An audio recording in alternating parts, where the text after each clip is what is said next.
Hey everyone, welcome back to the American Justice Podcast Q&A episode for episode 13. What are we calling this one?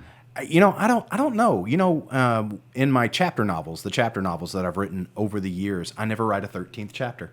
I don't. And whatever I do write in that 13th little area has nothing to do with the story itself. I was in I guess 2007 when I was writing my first novel. I was in the Omni. I think it's the Omni Hotel Omni in Dallas, yeah. Yeah, Las Colinas, the one that's got okay. the little canals where you can eat dinner on the boat and they make you think it's Venice or whatever. And Right. yeah, that place. Yeah, ate caviar for the very first time that night. Yeah, that was interesting. Ate it on little potatoes. It's gross. I don't even eat fish. I don't know what I was doing eating caviar. Yeah. Ugh. Just to say I did it. I tried it one time. That was the last time. No. But I was in the elevator at the hotel and I noticed they didn't have a 13th floor. And then I got to thinking back to all the other buildings I'd been in over the years that didn't have a 13th floor, and I'm like, wow, wouldn't that be a really trippy hook to be the author that never writes a 13th chapter just out of superstition? And so I've done that ever since, and it's never taken off. I'm not even sure if anyone even notices. Well, we should call this episode 14 then. This is no, we've gone too far to turn back. Too far. Now. This is episode 13. Well, I am your writer, C. Derick Miller. I'm here with Mr. Scott Pogensy. Hello. And we have some questions for you guys today from episode 13. You know, I feel like there's an elephant in the room. Really? I feel like we took some time off and we haven't even addressed it. We did take some time off. Yes, we're sorry. You can slap our hand. Would you like to explain to these fine people why we took a break? I would actually. So I'm really excited about what has come about in the last few weeks. We have a full marketing team now. We have a full-time person that actually produces and edits the episodes. We have, it's just the podcast was really getting to a point where it was just so much work for you and me. And we really needed somebody to come in and handle all of the marketing and being able to put it on social media and handle the social media interactions and stuff like that. So that is what we have. We've also made some new graphics. I don't know if anybody's noticed or not yet. We like them. So we have some. But I'm a blonde. Actually, it doesn't matter. I was thinking blonde beer. I was like, are you the... It doesn't matter for any of us now, because if you go back to the beginning of this podcast, we both had hair. That's right. Like, you can watch the episodes in order. You can watch our hair get shorter and our beards get longer. It's... That's true. That's true. What can you do?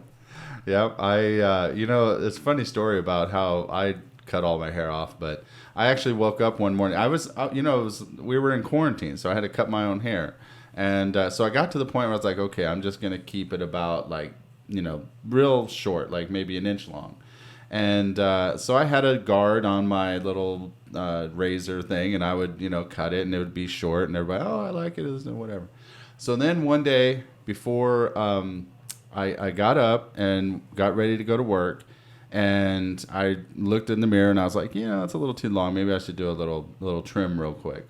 Well, you should never do that while you're still half asleep. Because I looked at the guard and thought, why do I have a guard on there? And just took it off, not even thinking, and then went to make my first trim, and literally made a stripe, like right down the back of my head. I sat there and looked at it, and of course it woke me up, like it shocked me. I was like, what just happened?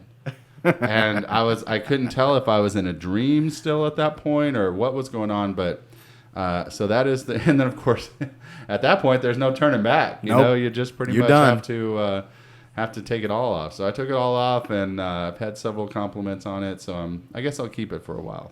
We're really excited about the rest of the season. We got some episodes written ahead of time. We've got you guys are just going to be... Every week, you're going to be glued to the YouTube channel or phone or podcast or however you're listening to us. But it only gets better from here. We're going to talk about, of course, next week is the second part of Mike's interview, which is off the chain. Then we're going to have the episode with Charla and Joe and Dustin's interviews, Charla's second interview. And then we have the full episode dedicated to Susan Constantine, the body language expert. You will not want to miss what she has to say about Brandon, Charla, and Mike. And then after that, we start getting into the trial. The actual trial. That's going to be crazy. There's so much information in the trial. But you guys, you do not want to miss. It's going to get better and better from here. I feel like everything that we've talked about so far has kind of been just to set up to what we're doing now. Right. Yeah. We hope you've been paying attention. If you haven't, go back and listen to all the other episodes. Go back and listen to all the episodes. That's what it's there for. I understand we have some questions this week. Yes, we do. We do. We're going to do this first question here, and then we're going to cut to a quick break. First question comes from it's Doctor Who. Doctor Who. Doctor Who from Charlotte, North Carolina. I wonder if Doctor Hi, I'm Doctor Who. Hi. I wonder if that's her real name or his real name. I'm going to say by the question that they asked, probably a pseudonym. Probably. The question reads, I am a clinical psychologist, and I can't wait to see the entire interview. Yes. Are you aware if Mike has been in any sort of legal trouble since the time of his interview with Ranger Collins? Just curious. Well, thank you, Doctor Whoever you are. Ever you are. That's a really good question. Now, let me tread around this lightly. I have not done any kind of like criminal background check or anything like that on Mike. But I will say, just in my course of investigating this podcast and investigating things that that went on back then and stuff, I haven't found anything that shows that Mike has been in any kind of legal trouble. However, with that said, you will not want to miss not next week but the week after that, because when we start talking about Joe Hagerman's interview, we did find some interesting stuff about Joe Hagerman's criminal record. So you definitely don't want to miss that. But as far as we know, Doctor Who, Mike has not been in any other or any legal trouble. I don't say any other. I don't think he's ever been in any legal trouble to begin with. So yeah, that's all I'm going to say about that. Fine, upstanding citizen. Yeah, sure. Slip them a 50 and they let you go right by. Isn't that Mexico? It's also Mexico. Southern Texas. Hunt County. Oh, my land. All right, ladies and gentlemen. Doctor Who from Charlotte, North Carolina. Thank you very much for your question. Thank you, Doctor. Yes, thank you, Doctor. We're going to cut to a quick break, and then we will be right back. All right. Hang tight. Central Vapors is the premier online vape store that you've been looking for. If you are currently buying e-juice for e-cigs, you are more than likely spending way too much. You can save money by buying in bulk. No, we're not talking Sam's Club buy it by the gallon bulk. We're talking flavored e-juice in 120, 250, or 500 milliliter bottles. Think about it this way. 8 bottles of 30 milliliter e-juice would cost you anywhere from $100 to over $250. But at Central Vapors, a 250 milliliter bottle is only $28.95. And if you use the code AJARMY, you'll save 50% off your first 3 orders of bulk e-juice. Central Vapors is one of the largest independent retailers of e-cig supplies in the country. They provide all your vaping needs, from e-juice to DIY supplies to pens and custom e-cigs. They even have CBD oil as well. With $2.99 shipping on all orders under $50 and free shipping over $50, you will not be disappointed. Customer satisfaction is always guaranteed. Head on over to centralvapors.com/AJARMY to claim your 50% discount on your first 3 orders of bulk e-juice today. You won't find a deal like that anywhere. Again, that's centralvapors.com/AJARMY. Hey everyone, Welcome back to the American Justice Podcast, Q&A edition for episode 13. We introduced you to Mr. Mike Etherington. Bum, bum, bum. Was that scary enough? Mike Etherington. Ladies and gentlemen, we actually have a little bit of a surprise for you, don't we, Scott? We do. What is that surprise, sir? Well, for the first time, somebody has written in a question, or actually two questions, to someone else other than you or I. Really? And who could that person be? That person is Edie Bullock. Edie Bullock. She is actually the person that that employed Brandon while he was still in high school, since he was such a big animal person, and it just seemed natural that she owned a feed store that the family went to, and he just went to work there, and she got to know him well. And then, of course, when he went to college, she still kept in touch, and then she became one of his biggest supporters after his parents were killed. So this would be someone to give us a completely different point of view as far as Brandon's character compared to what we've gotten from, let's say, Mike. Yeah, I think that she's probably the first person that we're going to hear from that doesn't really have a dog in the fight, so to say. Right. Okay. And but I did ask her earlier if she was willing to answer some questions. She said yes. So let's give her a call and see if we can get her on the phone. Excellent. Let's see if we can, if I have, if I have the technology figured out. You have the technology. We right. can rebuild it. We build it, they will come.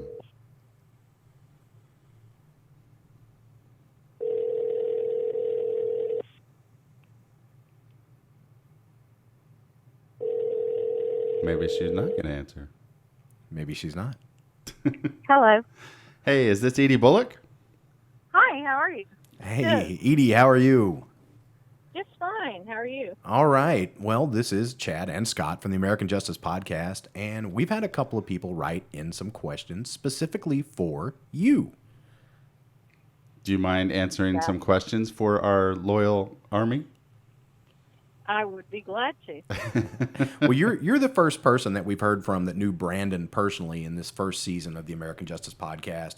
This first question comes from John in Dallas. He asks, there are so many character witnesses, and he uses quotations. The quotes around character witness. Character witnesses who painted Brandon in a bad light up until now. How did Edie know him, and what kind of person was he from her point of view? Good question. Well, that's a great question. And Brandon used to work for me. We owned the feed store at the time. And Brandon used to work for me when he was like 15 years old. So, for one thing, if I thought he had any bad dealings or anything going on with him, I probably would have fired him. But anyway, I didn't have any ill feelings towards him. I didn't have anything that I would have thought was anything strange. He's just a kid, 15 years old, growing up. In rural Texas. Yes. The Very Rockwall, rural. Rockwall County, At right? that time, it was at that time it was really rural. There weren't that many people here. I think we have a second question. We do have a second question. This comes from Sherry from the Bronx, New York. Ooh. Edie, have you ever been to the Bronx? I have not been to the Bronx. I've been to New York, but not the Bronx. There's Manhattan, and then there's Brooklyn, then there's Queen, Long Island, and then lingering there toward the bottom, everything collects in the Bronx. It's a different kind of place, let me tell you. Okay, Sherry, I'm sorry, Sherry from the Bronx. I didn't mean to trash where you live. I do that from time to time. I've been everywhere. Sherry from the Bronx asks, did Ranger Collins ever speak to Edie? It seems as though she would have a different perspective when compared to Mike and his other friends. Well, the answer to that question is no, he didn't. He never interviewed me. They never talked about it. Right off the bat, he realized that I was on Brandon's side. And he didn't really interview people that were on his side. So that's kind of what we've been gathering. Well, and to be fair to him, really, actually, I wasn't very nice on the phone when I would talk to Brandon, and I knew they were listening to those phone calls, so I didn't really have a good opinion of Ranger Collins. And the people like Michelle Lee and Morgan and all of them were also talking to Brandon, And Brandon was really opening up to them and, trying to get out, but some of that stuff just got really twisted. It just seemed to me that they were trying to pry information out of Brandon for the detectives, and it just wasn't working out well for him. And we told him, we tried to tell him he needed to keep his mouth shut because that was the best thing for him and for his legal defense. How do you tell a 15, 16, well, he was 19. Yeah, how do you tell a 19-year-old to keep their mouth shut? What's the difference between 15 and 19, though, honestly? Driver's license, maybe? Yeah, really. I mean, to be real honest with you, it was just not, he knew I wasn't on anybody else's side except Brandon's, and so he didn't choose to even ask me about anything. Well, it seems like that, kind of armchair quarterbacking the investigation, that, we can see the bias and we can see how there was things that he should have done that he didn't do, that type of thing. Could you guys see that in real time when this was going on? It was definitely true, because I know that Todd Williams went in there and was trying to talk to him, and they definitely turned on him really quick. There were a lot of people out there that could have showed him good sides of Brandon and things going on in Brandon's life and reasons for not, maybe seeming different to other people. There were a lot of people he could have talked to, and also had a lot more suspects and reasons for other suspects, and he didn't choose to even intervene or talk to anybody. What did it seem like from your point of view? Because, we're looking at the investigation that Ranger Collins is doing, and you're right, it just seems like he's narrowing in on Brandon. He's got this opinion of Brandon that, he's the one that did it. There's no way that you're going to change my mind. What do you think it was about Brandon that, he's at that point a fresh-faced, young kid that didn't look like to anyone really that he could even hurt a fly. Like, what do you think it was about Brandon that really caused Ranger Collins to zero in on him so quick and stay so steadfast in his opinion of him? I honestly think that it was, we got our man and the county is safe. And I think was just bonus points in their hat. And I think Brandon was an easy kid to pick. They had enough information from other people, whether it be true or not. They didn't ever check into it, but they had enough information and people that would say things about Brandon that made coincidental things and things look like he might have done it or was the one who did it. And they went with it. They also knew that he had a court-appointed attorney. He didn't have any money. And you know what? It was going to be hard for him to bail himself out. So basically, they did whatever made them look good on the evening news. It was just, we need to hurry up and quickly do something. I mean, it's not the first time Hunt County's done something like that. Just recently, they put a kid in jail that didn't do the crime. But you know what? He had enough money to hire a good attorney, and his family was behind him and got him out. And they just did that, what was it, last year? Yeah, and I think the biggest difference between now and then as well is, MySpace was around, but, Instagram and Twitter and social media just wasn't as big a presence back then as it is now. And, when they arrested that guy in Hunt County last year or whenever it was, I mean, and it started getting out that there was actually information showing that he was innocent. I mean, social media just blew up, and they really they didn't even have a choice. Like, was that the mass shooting at the Halloween party? Yeah, the Texas A&M Commerce. Yeah. Well, okay. And see, the other thing is that the less evidence that they took from the crime scene, the easier it was to peg anyone with it. Right. If they had done a complete investigation, taken, fingerprints, filmed it with the daylights on, with the lights on. I mean, with the lights on. I mean, if they had done a thorough investigation, they might have come up with something else. And that's one of the things that I point out to people when I'm talking about this case to them is, they ask, like, well, if Brandon's innocent, how is he going to prove his innocence? How is he going to get out? And I keep telling them, it's really hard to prove your innocence when they didn't even prove your guilt. So, Sure. because of what you just said, the investigation that was done, you're relying on the investigators doing a competent job for you to be the guilty, found guilty person, to go in and find evidence that proves your innocence. Well, how do you find evidence that proves your innocence when they didn't even really find any evidence that proves your guilt? Yeah, you got a point there. So, all right. I've been fighting for this kid's life for a long time, and I continue and will fight for his life for the rest of mine, I guess. We're going to do that as well. We're going to keep doing that as well. We really appreciate you coming on. For your participation in this episode, we're going to get you a Ranger Collins Does It With the Lights Off bumper sticker. You know what? You can keep that. That's a really good idea. We should make those. I think we should. Or at least a T-shirt or something. Yeah, I think a T-shirt would be great. Ranger Collins Does It With the Lights Off. The other thing is I want to tell you thank you for doing this for Brandon. He really does appreciate it, and I really appreciate getting the word out and letting other people see what the real evidence is. Well, there is no evidence. Well, that's the biggest thing. That's the biggest reason that we're doing this, is just to really inform people of the actual the way that things went down, and like you said, the lack of evidence, and even doing the document in the process of doing the documentary, so many people would have so many questions. We could sit there and do. I mean, we were answering so many questions at the first premiere that we did, that literally the movie theater people came up and would like, you guys got to go. So we could sit there and answer questions all day long, because there's so many questions. This case is so involved. So that's hopefully at the end of the season of the American Justice Podcast.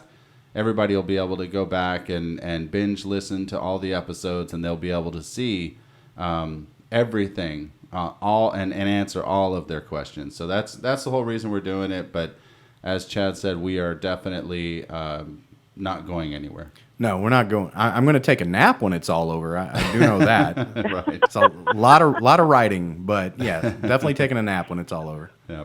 Well, you're welcome to call me anytime. Thank you. All right. Thank you, Edie. Appreciate it. Okay. Goodbye. Bye. Bye. All right. There we have it. That was awesome. That's the first person that we've actually been able to call that was involved with the case way back in 2005 to shed some light on what we got going on. I wonder if somebody would just put some questions in for Mike. Maybe we could just call Mike up. Yeah, that would be great. If you guys could please, by all means, send us a question. Send questions for Mike, and we'll try to call him dinner time somewhere around in there and make sure we interrupt him. Ask him some questions. Because next week, the wheels are coming off. And I'm sure that there's going to be all kinds of questions for Mike after that one. Right. Hopefully some of them are from people with a badge. We do actually have one more question on this episode right here. That this comes from Sylvia from Little Rock, Arkansas. Great city. Love it there. Hello, Sylvia. See, I didn't care for the Bronx, but I like Little Rock. You like Little Rock. Okay. Yeah, it's a closer drive, too. What would Mike's motivation for lying to the investigators and damaging Brandon's character be? Or what would be Mike's motivation for lying to the investigators and damaging Brandon's character?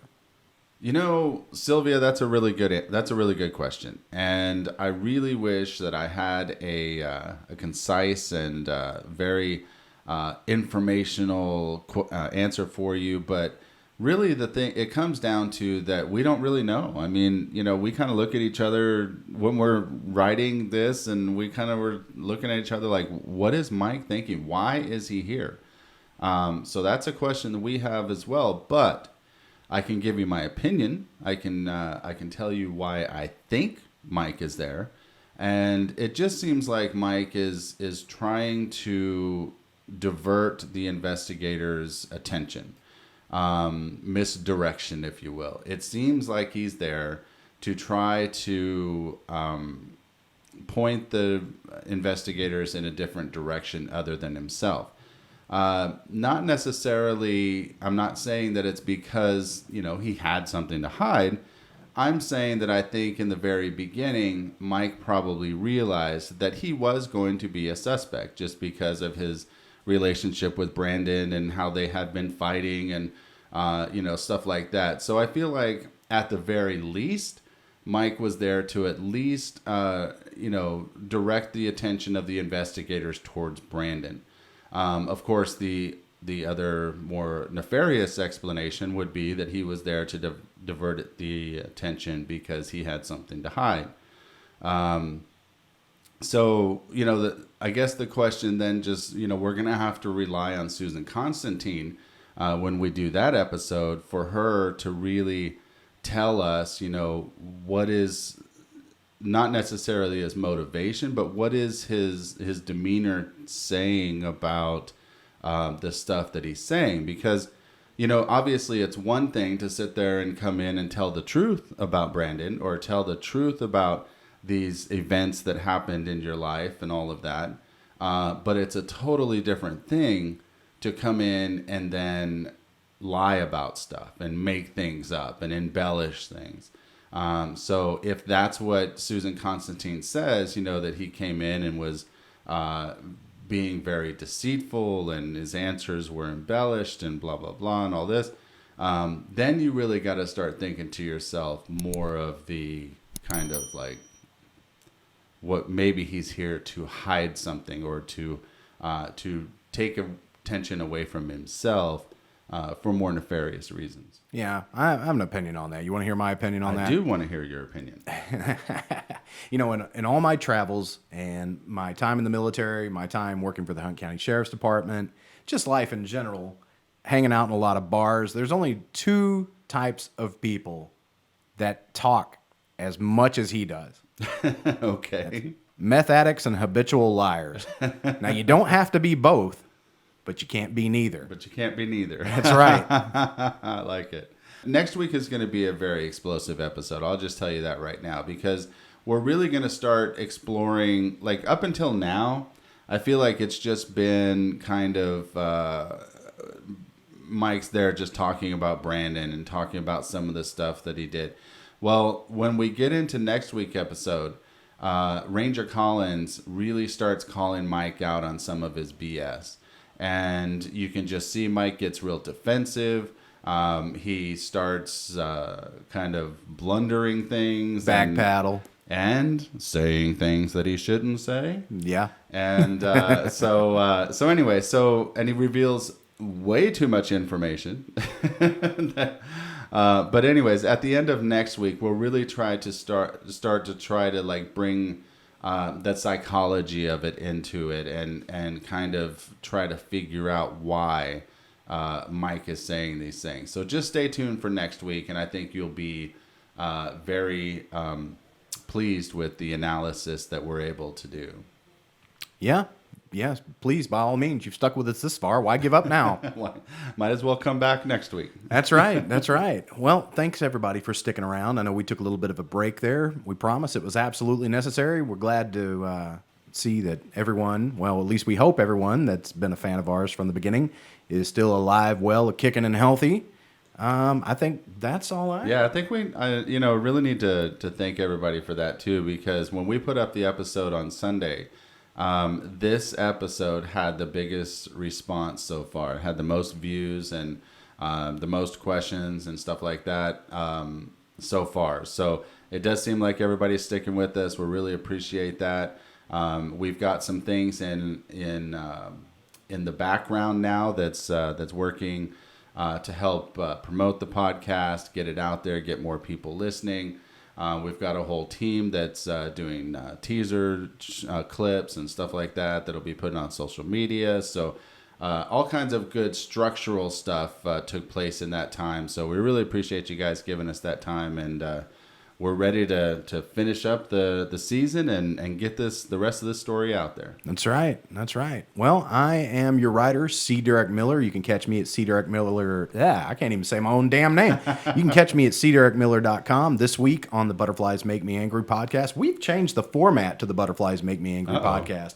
I think since the last time I mentioned it on American Justice, we used to just rant.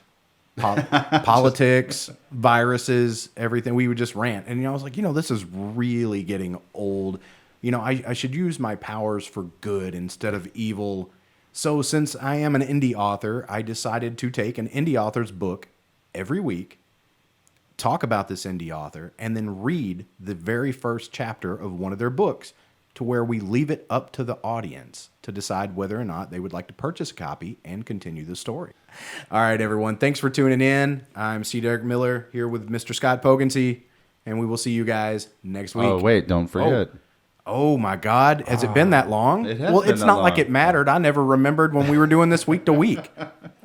I know. Maybe we should need to make another cheat sheet for you. I think another cheat sheet would be. I don't need to know the phone number anymore. We could put something else in its place. That's right. How about we just tell everybody Yes. to stay aware, stay strong, And get involved. That's right.